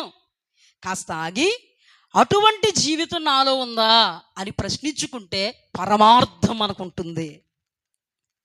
హల్లెలూయా. ఏమంటే వాక్యం ఏం చెప్పుదాం, వాక్యం మీరు వింటారో సజావుగా సాగిపోతాం. ఇది కాదండి ప్రాముఖ్యం. వాక్యం మన దగ్గరికి వస్తూ ఉన్నప్పుడు ఎవరెవరి దృష్టాంతాలుగా దేవాది దేవుడు మన ముందు పెడుతున్నాడో ఆ వ్యక్తుల యొక్క భక్తిహీనత మనలో ఉందా, లేదా ఆ వ్యక్తుల యొక్క భయముతో కూడిన భక్తి అనుభవం మనలో ఉందా? ఒకవేళ లేదు అంటే ఉండడానికి ప్రయత్నిస్తే భ్రష్టాత్మక అప్పగింపబడము. హల్లెలూయా. ఎక్కడికక్కడ ఒప్పుకొని విడిచిపెడితే భ్రష్టాత్మక అప్పగింపబడము. ఎక్కడికక్కడ వాక్యాన్ని బట్టి వాక్యపు పరిధిలో మనము నిఠారుగా నిలబడితే భ్రష్టాత్మకు మనం అప్పగింపబడము. నిజంగా భ్రష్టాత్మకు ఎవరు అప్పగింపబడతారు? ఇక్కడ ఉన్న వాళ్ళు అప్పగింపబడ్డారు లేదా? పౌలు బోధించినటువంటి సందర్భంలో ఒక తెగ భ్రష్ట మనస్సుకు అప్పగింపబడింది. అంటే దేవుని ఆత్మగాక వేరొక ఆత్మకు అప్పగింపబడింది. అంటే దాని అర్థం సౌలును భ్రష్టాత్మ పట్టిందా లేదా? ఎందుకు పట్టింది? ఇంకా అదే పని. ఏం పని? పైన పశ్చాత్తాపం. పాపం చేశాను, తప్పు చేశాను, అవివేక పని చేశాను, సమూయేలా వేడేసుకో. మరలా అదే మన జీవితంలో ఎప్పుడూ కూడా ఇది దేవునికి సంబంధించినది కాదు. ఇలా ప్రవర్తించడం దేవునికి అనుకూలమైనది కాదు. ఇలా ఉండడం అనేది దేవునికి విరోధమైనది. నేను ఇలా మారాలి, నేను ఎలా మార్పు చెందాలి అని నువ్వు అనుకుని ప్రయత్నం చేస్తే దేవుడు చూస్తాడు. హల్లెలూయా, హల్లెలూయా. ప్రయత్నం చేయకుండా ఎక్కడ వేసిన గొంగలు అక్కడే అన్నట్టుగా నువ్వు ఉన్నావు అనుకో, దేవుడు అది నిన్ను చూస్తాడు.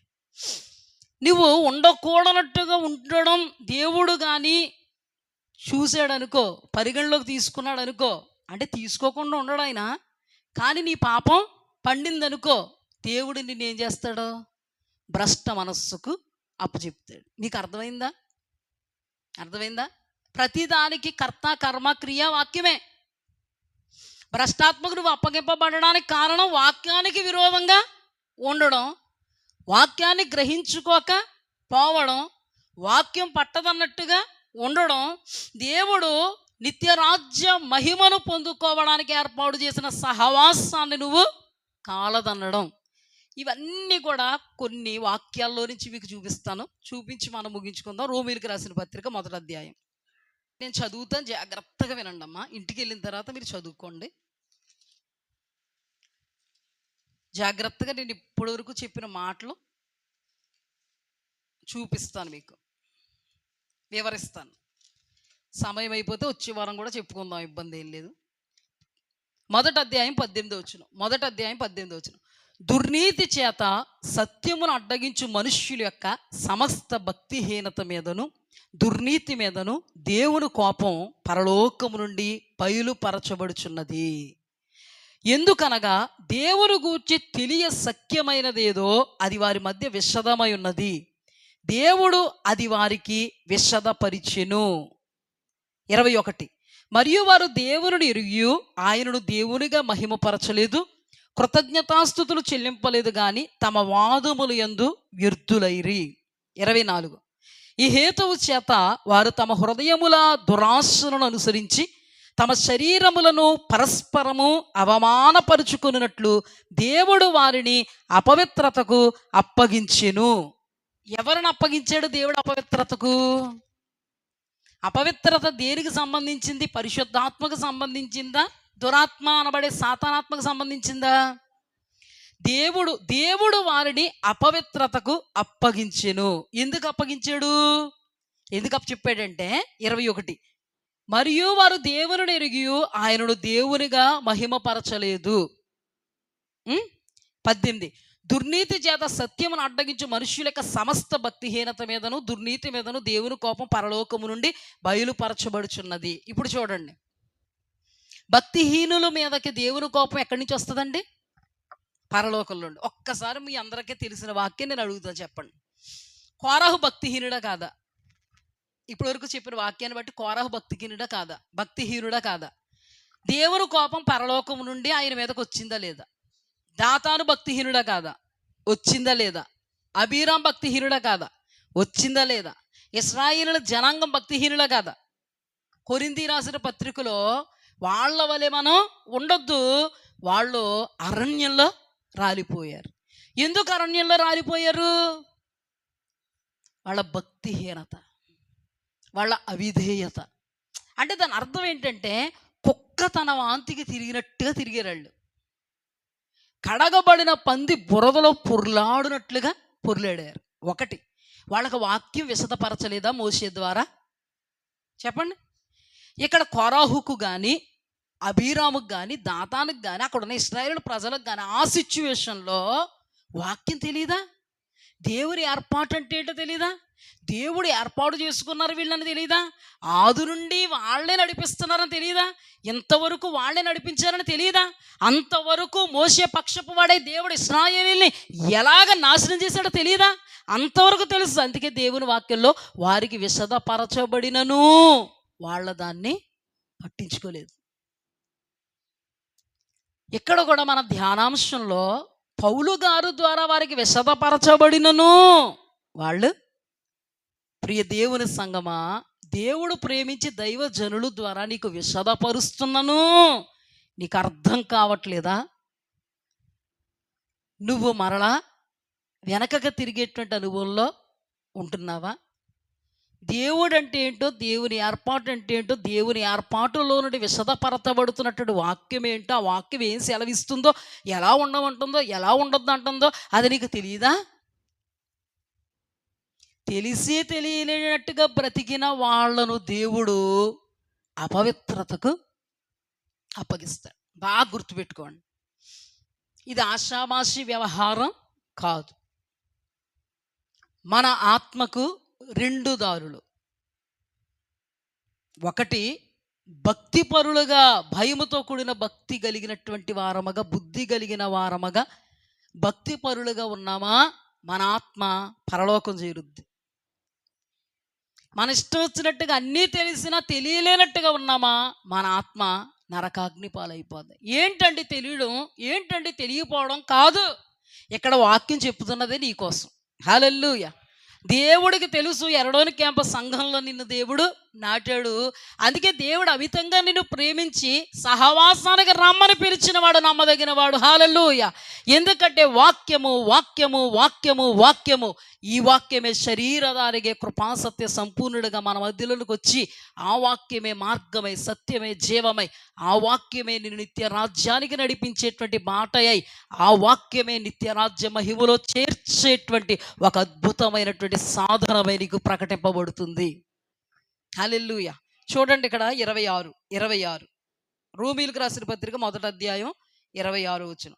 అందువలన దేవుడు తుచ్చమైన అభిలాషలకు వారిని అప్పగించెను. తర్వాత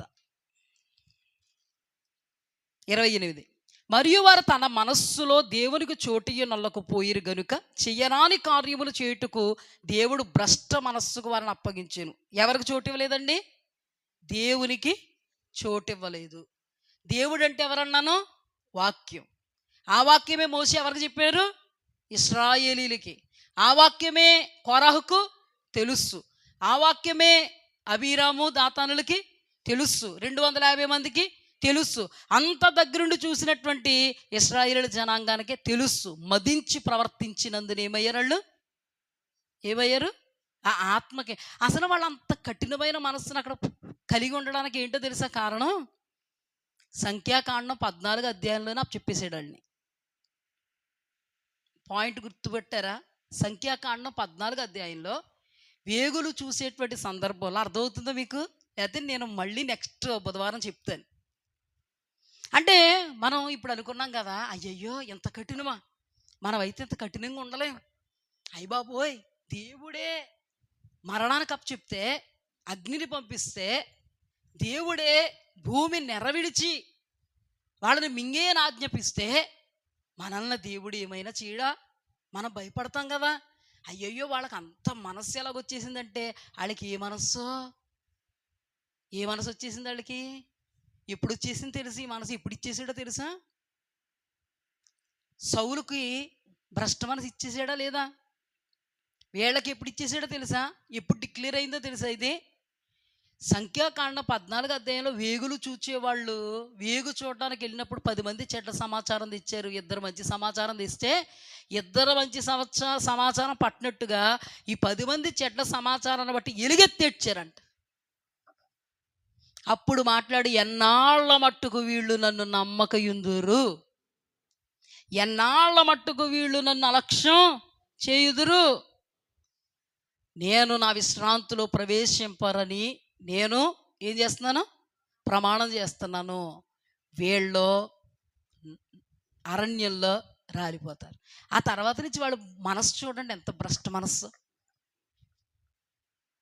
అరణ్యములో రాలిపోతారని చెప్పిన ప్రతి ఒక్కరి మీదకి దేవుని కోపం వచ్చింది. అది అగ్నిగా వచ్చింది, అది ఒక వ్యాధిగా వచ్చింది, అది విచిత్రమైనటువంటి చావుగా వచ్చింది. వాళ్ళు ఎప్పటికప్పుడు ఆ కఠినమైనటువంటి మనస్సులను వాళ్ళు ఏం చేశారు? ఇప్పుడు నేను చెప్తున్నాను జాగ్రత్త. నువ్వు సిగరెట్ కాల్చి అలవాటు ఉందనుకో సపోజు, అంటే అర్థం అవడానికి చెప్తున్నాను. దేవుడి దగ్గర ఏమంటావు నువ్వు? అర్థం అవడానికి చెప్తున్నాను. ఏమంటావు? వాక్యం వచ్చినప్పుడు ఆత్మకార్యం చేసేసినట్టు ఉంటుంది నీకు.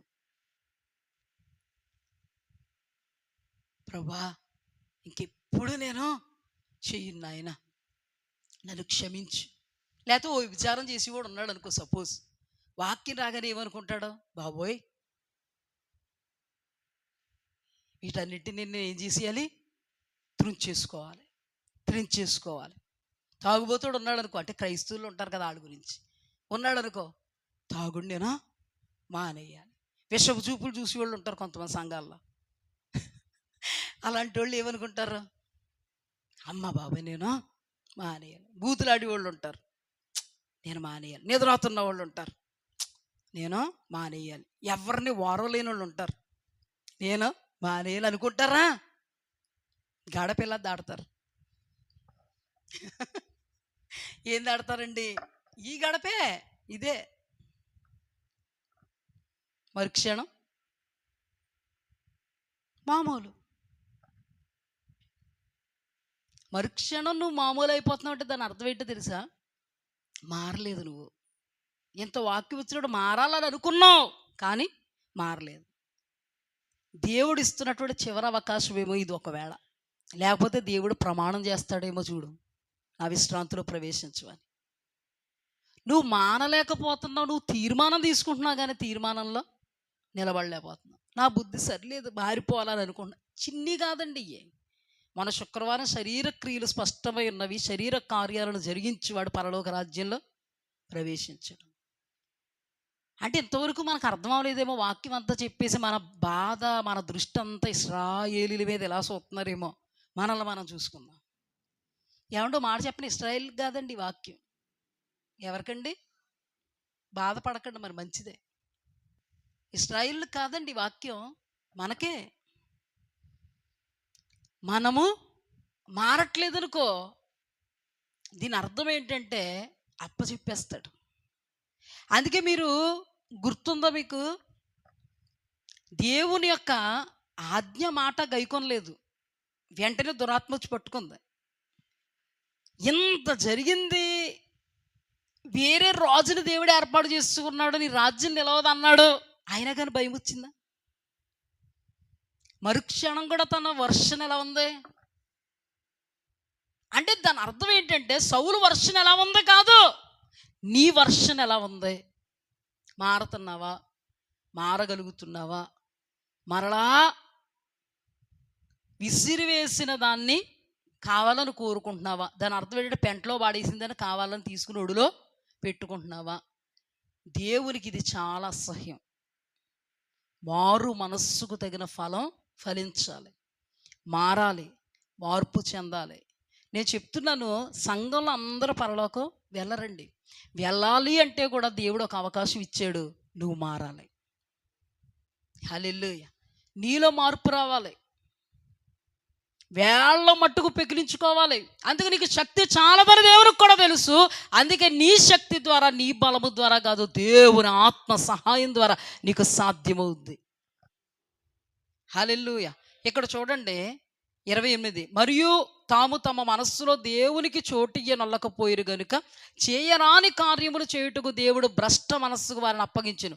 అటు వారు సమస్తమైన దుర్నీతి చేతను దుష్టత్వము చేతను లోభము చేతను ఈర్ష్య చేతను, నేను ఇప్పుడు చెప్పాను కదా ఈర్ష్య చేతను నిండుకొని మత్సరము నరహత్య కలహము కపటము వైరమని వాటితో నిండిన వారే కొండెగాండ్రను అపవాదకులను దేవద్వేషులను హింసకులను అహంకారులను బెంకములాడువారును చెడ్డ వాటిని కల్పించువారును తల్లిదండ్రులకు అవిధేయులను అవివేకులను మాట తప్పువారును అనురాగరహితులు నిర్దయులు నైరి ఇట్టి కార్యములు అభ్యసించువారు మరణమునకు తగినవారు. మరణం అంటే ఏంటండి? రెండవ మరణం. ఇప్పుడు చూడండి, ఇవన్నీ చాలా చిన్నగా అనిపించట్లేదు మీకు? మత్సరమని, ఈర్ష్యని, కక్షని, కలహమని. మరి చిన్నవి ఎక్కడ తీసుకెళ్ళిపోతాయి మనల్ని? అసలు నిజానికి కోరాహుకి వచ్చిందే ఈర్ష్య, అసూయ, ద్వేషం, కలహం. గలతీయులకు రాసిన పత్రికలో చూపించాను పోయిన శుక్రవారం. శరీర కార్యములు స్పష్టమై ఉన్నవి. అందులో కూడా ఇవన్నీ ఉన్నాయా లేవా? అంటే ఈ శరీర కార్యాలు ఉన్నవాడు శరీర కార్యాలను జయించగలగాలి. హల్లెలూయా. దేని ద్వారా? వాక్యం నీ వద్దకు వస్తున్నప్పుడు పరిశుద్ధాత్మ శక్తి ద్వారా జయించాలి. హల్లెలూయా. అందుకే దేవుని వాక్యంలో మీరు దేవుని వాక్యానికి లోబడండి, అపవాదిని ఎదిరించండి, అప్పుడు వాడు మీ వద్ద నుండి పారిపోతాడు. దేవుని వాక్యం మీకు తెలియకపోతే, దేవుని వాక్యానికి లోబడడం మీకు తెలియకపోతే అపవాదిని ఎలా ఎదిరించగలుగుతావు? చివరి మాట చూసుకుందాం. హెబ్రీయులకు రాసిన పత్రిక 10వ అధ్యాయము 24. కొందరు మానుకొనుచున్నట్టుగా సమాజముగా కూడుట మానక ఒకరినొకడు హెచ్చరించుచు ఆ దినము అంటే ఏంటి? మన మరణ దినమైన లేదా దేవుడు వచ్చే దినమైన సమీపించుట, ఆ దినము సమీపించుట మీరు చూచిన కొలది మరి ఎక్కువగా అలాగు చేయుచు ప్రేమ చూపుటకు సత్కార్యములు చేయుటకు ఒకరినొకడు పురుకొల్పకొనవలనని ఆలోచింతుము. మనం సత్యమును గూర్చిన అనుభవ జ్ఞానం పొందిన తర్వాత బుద్ధిపూర్వకముగా పాపము చేసిన ఎడల పాపమునికి ఇక బలి ఉండదు.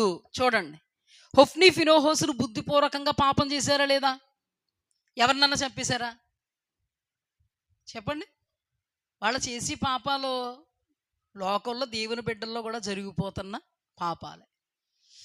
వాళ్ళు వ్యభిచారం చేశారు, దేవుని స్థానాన్ని ఆశించారు, దేవునికి ఇవ్వవలసిన మహిమ ఇవ్వలేకపోయారు. దేవుడు ఏమన్నాడు? బలి చేతనైనా నైవేద్యము చేతనైనా వీళ్ళ పాపానికి క్షమాపణ లేదు. బెల్లం పిల్ల వెళ్ళిపోయి ఆ పాస్టర్ గారితో ప్రార్థన చేయించుకున్నా, నెత్తిమే చెయ్యెట్టించుకున్నా, నీకు బెనిహిన్ గారి దగ్గరికి వెళ్ళిపోయినా నెత్త మీద అంతా మొత్తం ఇలాగ అనిపించేసుకున్నా నీకేముండదు? ఒకరెవరో అన్నారులే, ఎక్కడా రావట్లేదంట స్వస్థత, బెల్లంపల్లి వెళ్ళిపోదాం అనుకున్నారంట. అర్థం అవ్వలేదా? బెల్లంపల్లి ప్రవీణ్ గారి దగ్గరికి వెళ్తే స్వస్థ వచ్చేద్దానంట. మరి నాకు తెలిసినోడు చాలామంది ఉన్నారు, వెళ్ళారు, రాలేదు. నువ్వు ఆయన వైపుకి తిరగాలి. హల్లెలూయా. నువ్వు ఆయన వైపుకి తిరగాలి. శరీర కార్యాలను జయించాలి. దేవుని స్థానాన్ని దేవునికి ఇవ్వాలి. దేవుని ఉద్దేశాలను నువ్వు గౌరవించాలి. దేవుని చిత్తం కొరకు నువ్వు ప్రాకులాడాలి. దేవుని ప్రణాళికల కొరకు నువ్వు ఈ లోకంలో పోరాడి గెలవాలి. నిలబడడం కోసం దేవుని మీదే నీ ఆలోచన కేంద్రీకరింపబడాలి. అలాగని పొద్దునుంచి రాత్రికి ఏం చేసుకోవద్దని కాదు, నన్నే చూడు అండం. అలాగని మీరు మా దగ్గరికి వస్తే మా మొఖాలు సొత్త కూర్చోడానికి మాకు పనులు ఉన్నాయి కదా, అవునా కదా? ఉండొచ్చు అలాగా. ఖచ్చితంగా భక్తులు లేరండి. దేవుణ్ణే చూసుకుంటూ బ్రతకలేదా? వాళ్ళు తినలేదా, తాగలేదా, వాళ్ళ పనులు చేసుకోలేదా? మన జీవితంలో కూడా దేవుణ్ణి చూసుకుంటూ బ్రతకడం అంటే ఏంటో తెలుసా? నీ యొద్దకు వస్తున్నటువంటి ఉపదేశముల్లో నువ్వు నిలబడ్డా, నీ యొద్దకు వస్తున్నటువంటి ఉపదేశం కొరకు నువ్వు బ్రతకడం, ప్రాకులాడడం. 26 మనము సత్యమును గూర్చి అనుభవ జ్ఞానం పొందిన తర్వాత బుద్ధిపూర్వకంగా పాపం చేసిన ఎడల పాపమునకు బలి ఎక్కను ఉండదు కానీ. 29 ఇట్లుండగా దేవుని కుమారుని పాదములతో తొక్కి తాను పరిశుద్ధ పరచబడుటకు సాధనమైన నిబంధన రక్తమును అపవిత్రమైనది ఎంచి కృపకు మూలమగు ఆత్మను తిరస్కరించిన వాడు ఎంత ఎక్కువైన దండనకు పాత్రుడిగా ఎంచబడునని మీకు తోచును. పగ తీర్చుడు నా పని, నేనే ప్రతిఫలమిత్తుననియు మరియు ప్రభువు తన ప్రజలకు తీర్పు తీర్చుననియు చెప్పిన వానిని ఎరుగుదుము కదా. జీవము గల దేవుని చేతిలో పడుట భయంకరం. 37. ఇక కాలము బహు కొంచెమే ఉన్నది, వచ్చుచున్నవాడు ఆలస్యం చేయకొచ్చును. నా ఎదుట నీతిమంతుడైన వాడు విశ్వాస మూలముగా జీవించును గాని అతడు వెనక తీసిన ఎడల అతని యందు నా ఆత్మకు సంతోషము ఉండదు. అయితే మనము నశించుటకు వెనక తీయువారము కాము గాని ఆత్మను రక్షించుకొనుటకు విశ్వాసము కలిగిన వారమై ఉన్నాము. ఆదిలో వాళ్ళలో విశ్వాసమే, ఆదిలో వాళ్ళు నమ్మకపోవడమే. ఎవరో దైవజనులు అనబడినటువంటి వాళ్ళు, అవునా కదా. ఇశ్రాయేలుల జనాంగం కూడా దేవుణ్ణి దైవజనుని నమ్మకపోవడం, విశ్వసించకపోవడం, వాక్యాన్ని నమ్ముకోకపోవడం, బుద్ధిపూర్వకంగా అంటే వాళ్ళకి తెలుసు ఇలా ఉండకూడదని, కానీ ఉన్నారు. విశ్వసించాలని తెలుసు కానీ విశ్వసించలేదు. తిరగబడకూడదని తెలుసు కానీ తిరగబడ్డారు. అంటే ఏంటి? వాళ్ళకి ఆజ్ఞలు, కట్టడలు, విధులు, ధర్మం అన్నీ తెలుసు. అన్నీ తెలిసిన అన్ని పట్టుకెళ్ళి పెంటలో పాడేసి వాళ్ళ సొంతం. ఈ రోజులు నువ్వు పరలోకం వెళ్ళాలంటే నీకు చాలా మట్టుకు తెలుసు వాక్యం, కానీ ఆ వాక్య ప్రకారముగా జీవించుట విషయములో నీకు పోరాటం ఉండాలి. ఆరాటంగా నువ్వు పోరాడాలి, ఇష్టంగా నువ్వు పోరాడాలి. దేవుడంటే నీకు భయం ఉండాలి, దేవుడి ఏర్పాటు అంటే నీకు గౌరవం ఉండాలి, దేవుని సన్నిధి అంటే నీకు ప్రాకులాట ఉండాలి, సహవాసం అంటే నీకు ఆసక్తి ఉండాలి, సమాజముగా కూడుకొనుట అంటే నీకు ఆహ్లాదం రావాలి. దేవుడు దేవుడు దేవుడు దేవుడు సన్నిధి, సహవాసము, దేవుని వాక్యము అంటే నీకు ఆనందం కలగాలి. చూడండి, ఆదిలో వాళ్ళంట వాక్యాన్ని సంతోషంగా స్వీకరించారంట, వాక్యాన్ని బట్టి వాళ్ళు సంతోషించారంట, వాక్యాన్ని వాళ్ళు మహిమపరిచారంట, వాళ్ళు వాక్యాన్ని విశ్వసించారంట. ఎవరైతే పరలోక రాజ్యం కొరకు నిర్ణయింపబడ్డారో వాళ్ళందరూ వాక్యాన్ని విశ్వసించారు. ఈరోజు నువ్వు పరలోకం కొరకు నిర్ణయింపబడినటువంటి అనుభవంలో ఉన్నావా లేదు? ఈ వాక్యాన్ని బట్టి నీకు తెలిసింది. నీకు ఏ క్వాలిటీస్ ఉండాలో నీకు తెలిసింది. నీవు వేటిని విడిచిపెట్టుకోవాలో నీకు తెలిసింది. వేటిని మరలా హత్తుకోకూడదో నీకు తెలిసింది. ఇంకొక చివరి మాట ఏంటో తెలుసా? కుక్క వలె తన వాంతికి తిరగకూడదని తెలిసింది. కడగబడిన పంది బురదలో పొర్లాడినట్లుగా పొర్లాడకూడదని తెలిసింది. ఒకవేళ తిరిగితే ఏం జరుగుతుందో తెలిసింది, పొర్లాడితే ఏం జరుగుద్దో తెలిసింది. చివరికి ఒక మాట చెప్పండి, తిరిగితే ఏం జరుగుద్ది? భ్రష్ట మనస్సుకు నువ్వు అప్పగింపబడతావు, అపవిత్రతకు నువ్వు అప్పగింపబడతావు. టోటల్గా సౌలు అప్పగింపబడినట్టుగా వేరొక ఆత్మ అనబడేటువంటి దయ్యపు ఆత్మకు నువ్వు అప్పగింపబడతావు. ఈ దుస్థితి మనకు దూరమైపోవునుగాక. దేవుడు మనకు అనుగ్రహించినటువంటి అద్భుతమైనటువంటి ఈ తరుణములో మనము నిలిచిందుముగాక. ఏ విషయములో మనము తేలికగా తీసుకొనక ప్రతి విషయమును మనము చాలా బరువుగా తీసుకుందుముగాక. మన జీవితంలో నిత్య రాజ్యము కొరకైనటువంటి మాటలు వేయు నిమిత్తము దేవుడు మన కొరకు సిద్ధపరిచిన సహవాసం కొరకు మనము పరితపించుదుముగాక.